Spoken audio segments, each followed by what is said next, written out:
First, let's talk about African participation. Did you know that African kingdoms like Dahomey, Ashanti, and Congo played major roles in capturing and selling enslaved people?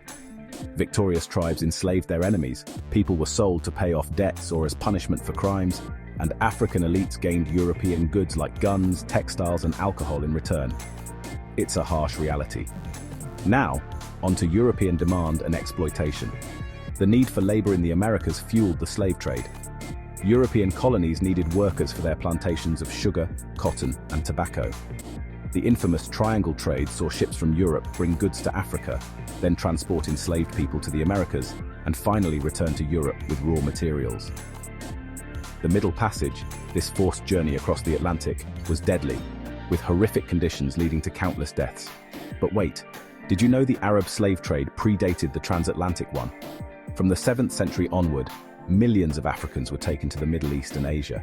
Enslaved Africans were used in domestic roles, military service, and even the Ottoman Empire's administrative system. Despite different treatments, it was still brutal, with practices like the castration of male slaves. European justifications and racial ideologies also played a part. Initially, Europeans used religious and economic arguments to justify slavery.